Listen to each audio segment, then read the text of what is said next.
The final rites of Twisha Sharma were performed in Bhopal today, 13 days after her death, triggered a nationwide debate over alleged dowry harassment and the handling of the investigation.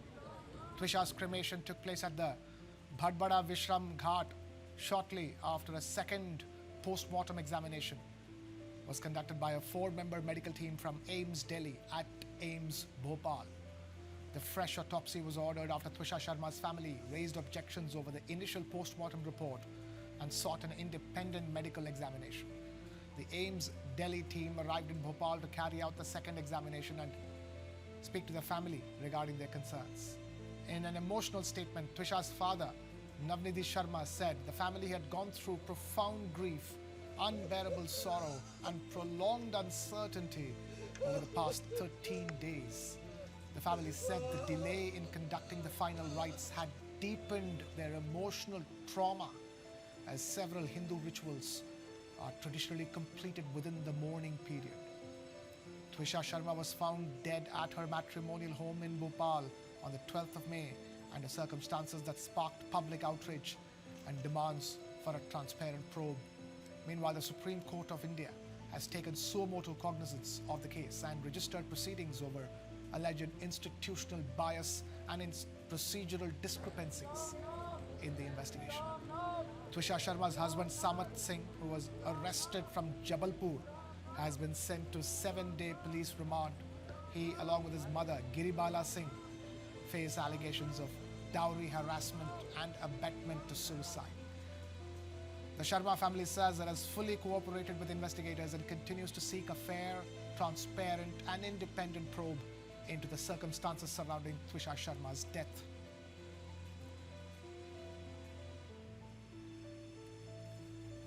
We have A.K. Jain, former DGP of Uttar Pradesh, now joining us on the broadcast. We also have Rekha Agarwal, women's rights activist and advocate at the Supreme Court, with us. Thank you, both of you, for taking time out to be with us. I'm going to begin with a woman on the panel, Rekha Agarwal. This is a tragedy that is burning literally in front of our eyes. 13 days it took. 13th, and then there's a clock ticking. It is the 13th day. Usually the 13th day is Tervi, and that's when the cremation has taken place. What a tragedy it has been. The only hope from here is that now, with that independent second post-mortem, the rest of the probe continues to be as independent as that. I think that this is a very, very sad thing that has happened to a newly married girl. But I must thank the judiciary for that Supreme Court has taken so much of cognizance. And the very fact that the second post-mortem has been allowed by the MP High Court, this again shows that up till now, whatever investigation that had been done by the police had been totally botched up. There can be no iota of doubt about that. Otherwise, second postmortems are not done very in a very common manner at anybody's request. It's not as if you just make a request for a second postmortem and that will be allowed. It doesn't happen like that until the court sanctions it. So in this case, it is obviously very clear that that everything, that the behavior and the attitude of the in-laws, that is the Giribala Singh, who I'm unfortunate that a member of the judiciary has acted in this manner, very, very unfortunate manner. She's taken advantage of the fact that she had a lot of clout in the judicial circle. And that is why probably she made those 50 calls immediately after this tragedy unfolded, instead of calling the right people, instead of taking the body to the hospital or calling the police or calling the Twisha's parents. Yes, nothing is above board over here. Of course, I've always been repeatedly saying in all the channels, where I've discussed this tragedy, that we shouldn't be having a media trial, and as a very responsible TV channel that I'm participating in right now, I'm certain that this will not be done.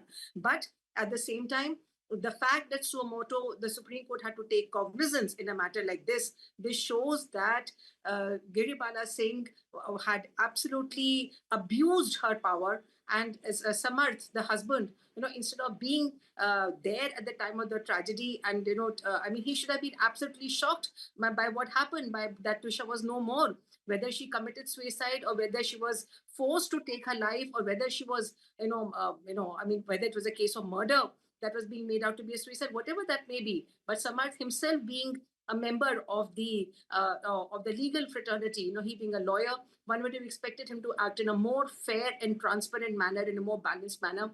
But he went on the run, and the kind of statements that the mother-in-law made do not inspire confidence. And all the WhatsApp chats, now they're all going to become a part of the evidence. And probably I hope that a trial is able to sort out the truth, that exactly that what happened, what led to this tragic state of affairs. And as you rightly pointed out, in 13 days, in fact, when the Tervi takes place, it is the end of the mourning period, when all the rites have been performed, all the puja and all the havans have taken place, and people get back to their normal routine. But now it seems that this is just starting. There's going to be another 13-day mourning period for Twisha's family. Very, very unfortunate. And this is despite the fact that Twisha was an educated girl, a girl who was standing on her own 2 feet, a responsible girl, who could take part in beauty pageants, and could make a career for herself. And very sad state that why did her parents also not respond? Here was a young girl crying for help.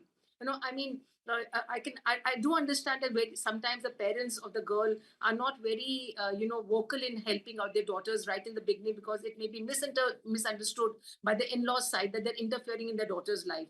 But here, some of the things, that some of the messages which I have read, that she's saying that they're thinking that I'm a drug addict. I mean, an accusation like that. And she's saying, I can't survive over here. And why didn't the parents act? I mean, I'm appalled that not only Giribala's family, the kind of humiliation and mental and physical torture that they subjected their daughter-in-law to. At the same time, society needs to change. And if a daughter cries for help, it is better to help her at that time instead of crying, when she's no more. Absolutely. Very important point that you brought out in that. But let me take this across to A.K. Jain, former DGP Uttar Pradesh as well. One is a transparent, fair probe, and the other is going back to all the procedural lapses so far from the police investigation, isn't it? Yes, there have been several procedural lapses, and that's why she took advantage of it, Girbala Singh, and she got anticipatory bail from a local court. Local court should not have given her anticipatory bail without going into details. It's a dowry death case, and now investigation has been handed over to CBI. And I think the girl's family had no faith in investigation of police department of Madhya Pradesh police. And now, rightly, I think investigation is with the CBI. And second autopsy they were demanding, it has been carried out by a team of specialists from AIIMS Delhi. That's also a very good news. At least it will inspire confidence. Let us wait for the report, which is submitted by the panel of doctors.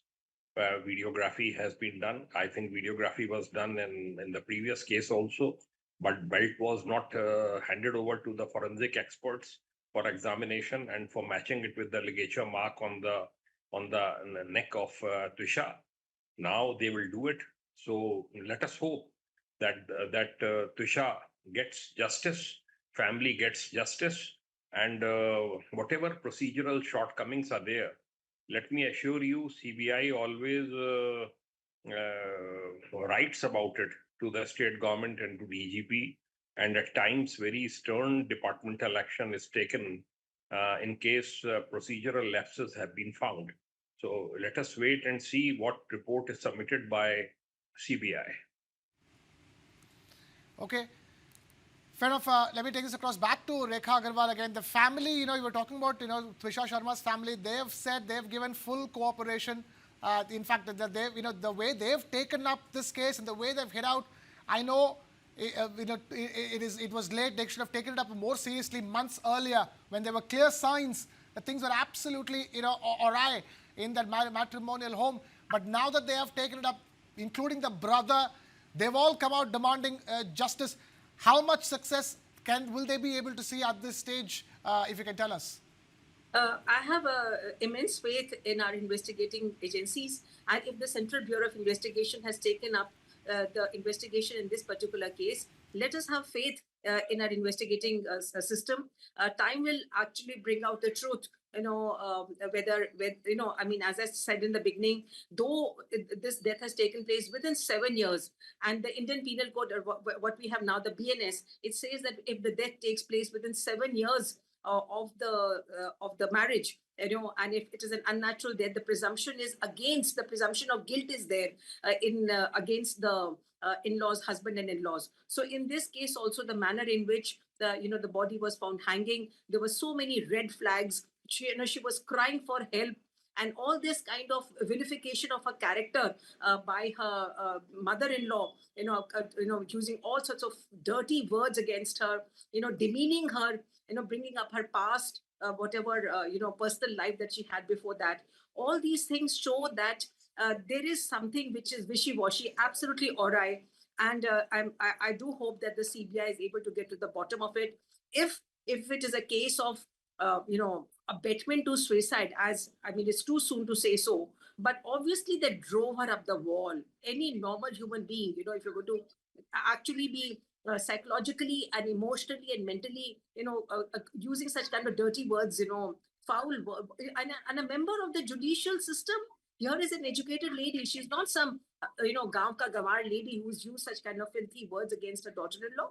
And I mean, as a member of the Agarwal, seems to be the admission of guilt, myself, isn't it? That itself, the fact that there's a very clear attempt at character assassination in itself is like an admission of guilt, isn't it, Rekha Agarwal? Absolutely, absolutely. It shows that they had no love, no respect for Twisha as a wife, as a daughter-in-law, and as a human being. Whatever was her past, whether she had one affair or 100 affairs, that was her personal life. And now to say in all the media channels, I mean, Giribala is crying hoarse, that this is what I told her, that the kind of life that you have been leading, that is not going to be acceptable of her. And the kind of very foul word that she's, used against her, a dead person. I mean, demeaned a dead person by using the word which I cannot even repeat in front of your channel. So this shows that it was a slow and steady kind of hatred. It was kind of the hatred that they had against her, which led her to probably take this ultimate step, which she did. And the way and in the end also, she has used her clout. Giribala has used her clout, and the rope that gymnastic rope or tape, whichever was used in the hanging, that was not given to the forensic team. And at the time of the post-mortem, how could such a big lapse take place? How could it take place? So obviously she has misused her power, and at the moment she was a sitting consumer court judge. So that means she was in power, she was holding a government post. So all these things, that is why probably Supreme Court, generally Supreme Court would not have taken up, I think, in my with utmost respect and in my experience, I do not think the Supreme Court would have taken up, because unfortunately, if I may say so, these kind of deaths are happening in a country day in and day out. Deepika's death has just taken place hardly but 15 days back. She was probably pushed off from the terrace of her house. And here is a girl who was just married for a year and a half. But in this case, Supreme Court has suo motu taken cognizance, because Giribala is a member of the judicial system. And that is why, and the kind of hatred and vilification of the character that she has showed in the media, all these things have compelled the court to take cognizance. And I do hope now that the investigation has now gone from the state's hand and been given to a central investigating agency. The truth will come out. And of course, as I said, we don't want a media trial. If they are guilty, they should be punished. And if they're not guilty, then so be it. Best of luck to them. Yeah. Mr. A.K. Jain, and in that sense, this institutional bias that you're talking about, a sitting consumer court judge or lawyer, and that institutional bias seems to have spilled over clearly into the police and their ability to operate as well. It is very unfortunate. It should not have been there. Police should have acted impartially. Being a consumer court chairperson doesn't mean that you will show any favors, and no favor should have been shown. Madhya Pradesh police, Bhopal police should have taken all possible precautions, and SIT should have been formed. Generally, we always formed SIT, a team of officers led by women officers in such cases, so that people are made aware of what all are the developments, and investigation should have been carried out on the right lines, laid down lines. There are guidelines of NHRC and so many High Court rulings and Supreme Court rulings. So there is no dearth of that, and every possible precaution should have been taken by police in such a important case. And but they have not taken. They have not taken, unfortunately, and because of that, I think Bhopal police got the flack also, and they have earned a bad name. Now I think CBI. I hope evidence has not been destroyed because already so many days have passed. But I think CBI should do a good job because second autopsy report will be very crucial. Will be very crucial for from investigation point of view. And I think we will come to know. We will come to know within a month or two the result of investigation. We will come to know. Rekha Agarwal, one last thought. This has to be the final wake-up call as far as the way India's police and India's courts handle dowry harassment-related deaths. I think absolutely you're right. These kind of dowry deaths are taken in a very routine manner. The very fact that in 1983, a special provision in the law had to be, the Indian Penal Code was amended in 1983 to bring the menace of dowry deaths within the notice of the judiciary. And now in the year 2026, if such kind of things are happening, and that too not in some backward state, not in some backward village, here in the capital in Bhopal, this has happened. So I think it's high time that whenever girls they are going through any kind of a emotional, mental or physical torture at their in-laws' house, first of all, I think that the parents should take it seriously. Forget the in-laws, your own parents, somebody who's brought you up your whole life. She's your own daughter, your own blood, your own flesh and blood. How can you take her in such a trivialized manner? So I think first a wake-up call for the own parents, and at the same time for the police not to get swayed and carried away by power and pose. Just the fact that Giribala was a judicial member, an ex-judicial member, and at the moment having a consumer court post, so that is why she was able to, manipulate and maneuver the investigation. And that too, as Mr. Jain will probably second what I said, that in the initial steps are the most crucial.